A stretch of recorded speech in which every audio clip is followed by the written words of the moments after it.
Looks like I'm live. Am I live? YouTube, you stink. I say that every time. Welcome. Very sad circumstances because I woke up this morning to the news. Sorry for the south window. It's the morning. Gene Hackman died, one of my favorite actors ever. A man who I feel like when we went to the video stores in the 80s and 90s and you saw Hackman on the cover, it was like, no, you better watch that movie. As terrible as it could have been, or as great as it could have been, or seen Hackman in the theaters as well. He was a great actor in my opinion, and in many of the greatest movies ever, greatest Hollywood movies ever for sure. Sadly, he died under. We don't know why. There's articles today. I'm basically doing this 12 hours or so after the death was announced. His wife and his dog were found dead. Nobody knows what went on. I can imagine a couple of semi-normal circumstances and a few abnormal ones, so yeah, but I'm not going to speculate on that. He was 95, and frankly, when I was born he was 49, so he never seemed that old to me, but he did live a long life, and he lived in one of my favorite places, which is Santa Fe, New Mexico. A lot of articles incorrectly are saying he was a recluse at the end of his life. He retired and was a recluse. I say that sounds like a damn good life to me. After all that celebrity hubbub, making a lot of money, why not move to New Mexico and live a life of quiet solitude? That seems like paradise to me. So I was annoyed in the last couple of years when paparazzi were taking pictures of him and showing him off at age 92 at gas stations eating fast food. I thought that was stupid. Anyway, it sounds great to me, and I disagree with the recluse statement entirely. I think that's ridiculous. All right, but that's me as an introvert. I'm going down in this Wikipedia page, which I just pulled up to look at his filmography, because I want to go through this a little bit.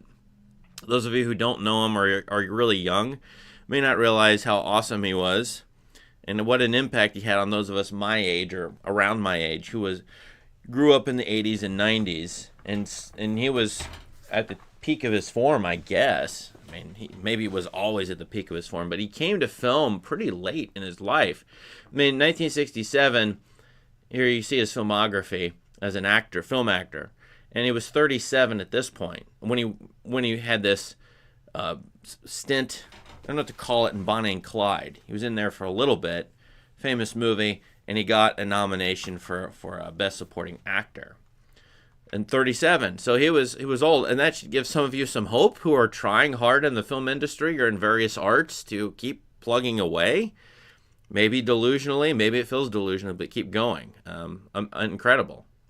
So he was in that, and then several other movies. Some of these may be good. You may know them. I have not watched some of these, including like this one where he got another Academy Award nomination and Never Sang for My Father. But The French Connection is obviously a fantastic film in my opinion, and I've gone over it on the channel. William Friedkin directs, and he plays Popeye Doyle, a character who is still memorable as a tough, terrible cop dealing with terrible circumstances. Really an amazing performance, but I want to juxtapose that with a couple that come later. Look at 1974, where he was in The Conversation and Young Frankenstein, and that will show you his range.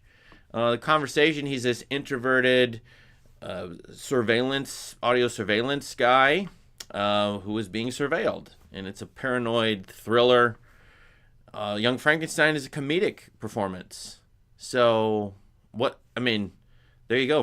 Those three are good enough for us to show you. And he's in a number of other movies, obviously here. And whenever he was in to me, a bad movie, he was still awesome. Or at least very good. He made bad movies come alive. Night Moves is I actually don't like it that much, but I think for a lot of people, a great detective story, an inverted detective story. Is that I don't think that's Robert Altman, no. But another one that's very good from the 70s, Bridge Too Far, but then famously Superman, Lex Luthor. And I think a number of us came to see him. For me as a kid, I would have listed that in the top 5 of the roles I knew him as, Lex Luthor, before obviously the DC and the Marvel franchises 30 years later. I haven't seen Superman in a while. I don't know how he plays out or how he looks in that. But Reds, he's great in. I don't think he's in there for very long, but great. There's a period here, though, where he doesn't do much that's of great interest to most people. I think he had a lull for a while in his career, which is fine. Could happen. But what I want to highlight, and some of you don't care or don't know, but I'm from Indiana, and central Indiana. I lived there a long time. And he is godlike for his role in Hoosiers, an Indiana film about Indiana basketball, as Coach Norman Dale. This is what I will definitely remember him for. I'm going to skip the ads. I don't want ads on this video. What he's known for a lot of us who like sports, I notice there's a headline on ESPN today where it says Hackman dies, Hoosiers star. A revered film in the sports world, and that's partly to a lot because of Hackman's performance as this coach who's disgruntled. He moves from college basketball to high school basketball. Even if you don't like basketball, go watch that movie and watch him in it. Play that character and flesh out that character. It's awesome, and to me. And then Hopper's in it. And Hopper got the Academy Award nomination. Maybe he won the Academy Award. I can't remember. But those two in that movie as coaches of basketball, of a piddly little high school basketball team. And it's just incredible. He's very good in No Way Out, a pretty good movie. Mississippi Burning. He was in a Woody Allen movie, Another Woman. 5 movies this year. I don't think I've seen 2 of those. Wow, that's incredible. And he's still going strong. In fact, I think this is his best. He was good in the 70s, obviously, but then this 80s, 90s era for him is really impressive, where he plays all kinds of characters. Famously, the sheriff in Unforgiven, playing off Eastwood in a great role. It's just a great role. And here is where I, as a kid, took notice of the guy. Infirm, Geronimo, Wyatt Earp, Quick and the Dead. Okay, now he's in a lot of Westerns. Crimson Tide. Loved that movie when I was a kid. Playing off Denzel. And being the crusty jerk, crusty bad guy, which could go either way. Very charming or very nasty. And he really did that super well. And here you see him play to a number of roles in these movies. Crimson Tide, it's morally ambiguous, but he's more of a crusty jerk. He's definitely a crusty jerk in Unforgiven, but he's charming in some of these movies. Go watch The Firm. Now, I'm not telling you to watch it because it's a great movie, but he tries to play like a 3-dimensional character in a movie that's like a basic suspense thriller. And he's just a side part in The Firm, but he tries to flesh that whole character out. I saw that recently, about 6 months ago, and I was like in awe of what he was trying to do in that movie. The movie wasn't good enough for him. And I think that's going to be the case with several of these movies that you don't recognize. I don't recognize. They're kind of forgettable. But the case is that he tried to make fully fleshed out characters most, if not all the time. And it was always interesting to watch him. And I see several lawyer movies in here too. The Chamber. He played the president in Absolute Power. The first third of that movie is very good by Eastwood. Another Eastwood performance. So he relives the paranoid, crusty old fart role. Now he's much older, an enemy of the state. Great voice and Ants, in my opinion. And once we get way down here, we notice, it stops. 2004. He's retired. Which, I should mention, Royal Tenenbaums. I am not a fan of this movie, but most of you are. And so, from The Conversation to Royal Tenenbaums, from French Connection, or Bonnie and Clyde to Royal Tenenbaums, what a career arc. 34 or 5 years. Amazing. And then he retires. I haven't seen Welcome to Mooseport. Have you? I don't know that movie. It's his last movie. I don't know why that was his last movie. Runaway Jury's kind of a fun movie with one of the most ridiculous premises you have ever heard of. So go look that one up. With John Cusack as a juror who is, I won't even say, but that's another lawyer role for Hackman, who at this point, what was he at this point? Was he 70? 1930, so he was 70 to 75 years old. And I would retire at 70 to 75, but that's me. I would definitely get the heck out of there. So, what are his best movies? I think I've mentioned most of them. I don't remember Replacements. Is that a football movie? Under Suspicion, I haven't seen in a very long time, as Morgan Freeman. But you'll notice he's in a lot of tense thrillers, probably because that's the type he could play well. But also authority figures, also beaten up to a pulp kinds of husks of men in some of these movies. Men trying to recover from their terrible foibles. And so on and so forth. So this is just an awesome career to me, because it's film history in the 20th century. That's what he covers, is the last 35 years, and in two of the best movies ever, American movies, The French Connection and The Conversation. So those of you who want to know Hackman, you have to watch most of, like, 4 or 5 of his movies, but go watch The Conversation. I have a video on it on my channel. It gets a lot of interesting comments on it. I feel like The Conversation is a good one to watch because that sort of silent, no dialogue type, he could do that nonverbal stuff amazingly, but his voice was also great in that sort of yelling but yet quiet, sometimes yelling voice, which is, you could probably put a compilation of him yelling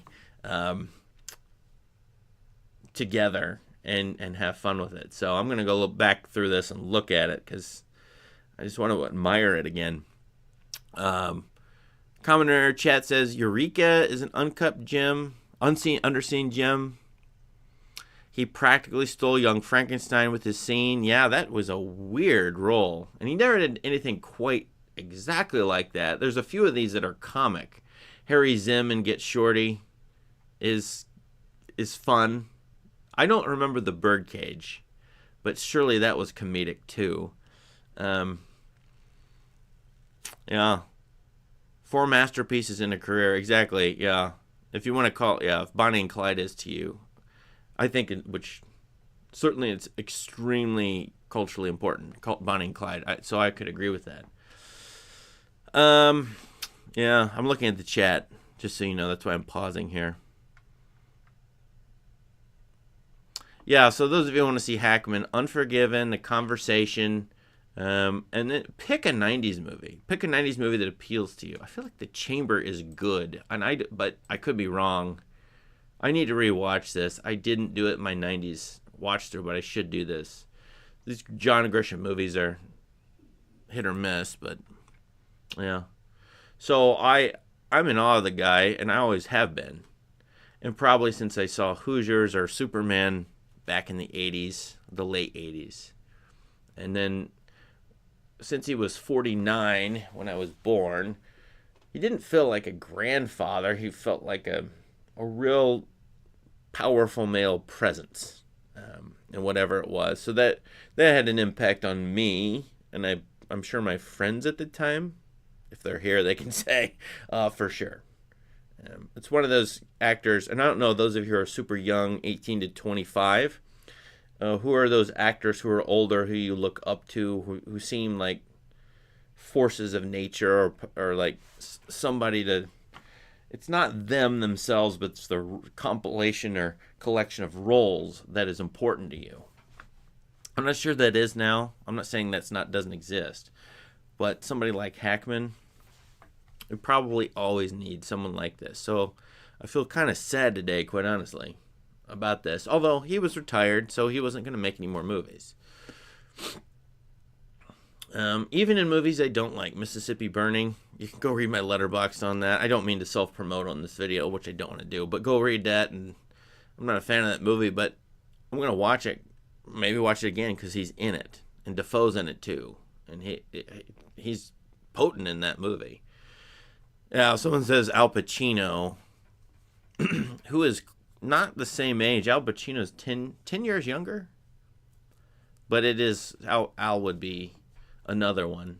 And Al's different in his ways, but yeah, and the rebirth of the Western, I'm sure you could write something where maybe I should try to do this where he was partly 2%, 10%, I don't know what, responsible for the rebirth of the Western in the early 90s.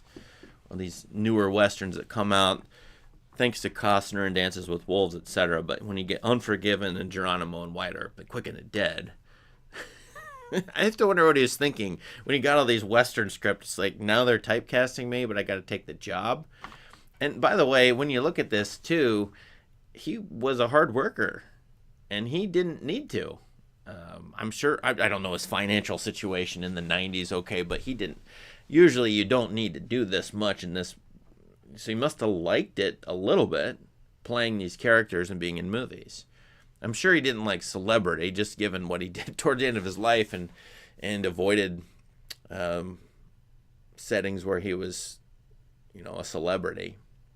But 2 to 3 movies a year is unbelievably prolific for someone who is, in 1998, what was he, 68 years old, doing 3 movies. One is voice acting. But yeah, I wonder what it would be like if he directed. I don't think he ever did. A lot of TV there, or some TV, theater, but he never directed, so we don't know what that would have been like. Anyway, just look at the chat, and then I'll leave. As bad as Superman 4 was, his scenes in the film with John Cryer really gave the film a boost. I haven't seen Superman 4, which is terrible. My memory of it is terrible. But I would like to see Hackman and John Cryer together. I'm tempted to just pull that up on YouTube, those scenes that you're mentioning. I think you're probably right. Huh. Yeah, a solid uncle presence. I guess an uncle, sure. Or just like a guy who could be a good authority figure in a small town. I don't know. I'm shooting off the cuff here. Poseidon Adventure. Yeah. So anyway, I'm very sorry today, but to have to do this video. But I wanted to because I really like the guy. And I'm telling you, most of you haven't had this experience, so that you're younger. But walking into a video store, looking at all the videos, VHS tapes, DVDs later, and seeing, Hackman on the cover, you probably knew it was in the movie, you probably heard of the movie, but that would be a reason to go to the movie and pick it up, at least, if not rent it. And I think he was a attractive actor in that way. Was it Hackman handsome? I'm not very good with male actors and beauty. I can't say he was handsome. I'm not sure, but he had a look. Well, it's like, let's change the picture a little bit there. He's probably not too flattered by that one. But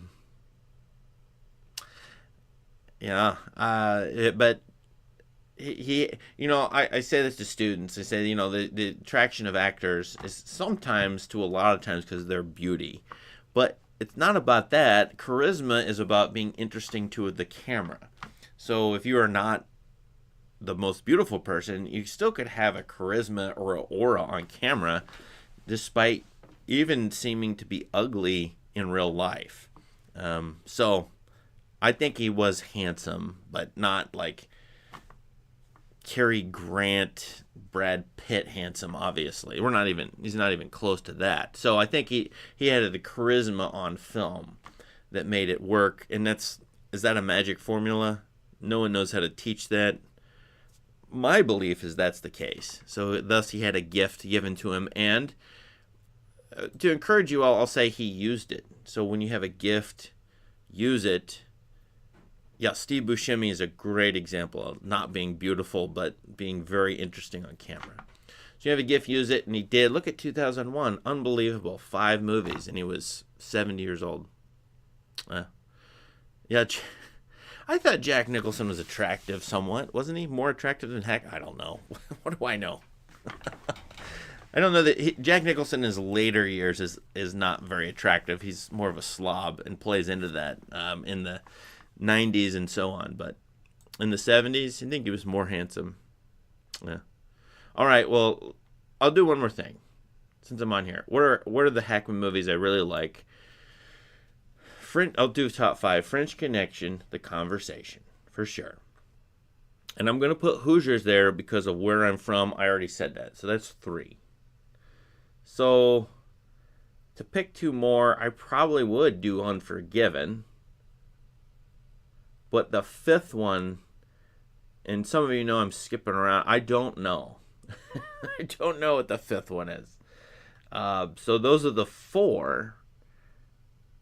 If you were to get me in 1995-6, I would have said Crimson Tide. But I rewatched that recently. I wasn't too thrilled with it. It doesn't matter. He's in it. It's great in its own way. So there is no 4th Superman. But those are the ones I would recommend watching if you haven't seen those. Okay. Anyway, I'm off to a silent film festival, so I'm going to report on that. But I had to do this morning. Thank you so much for watching. But R.I.P. Gene Hackman. Thanks to his family for allowing him to be in the movies. Whatever you went through, good or bad, really appreciate what your dad / whatever relation he was or a friend to you. I really love what he accomplished.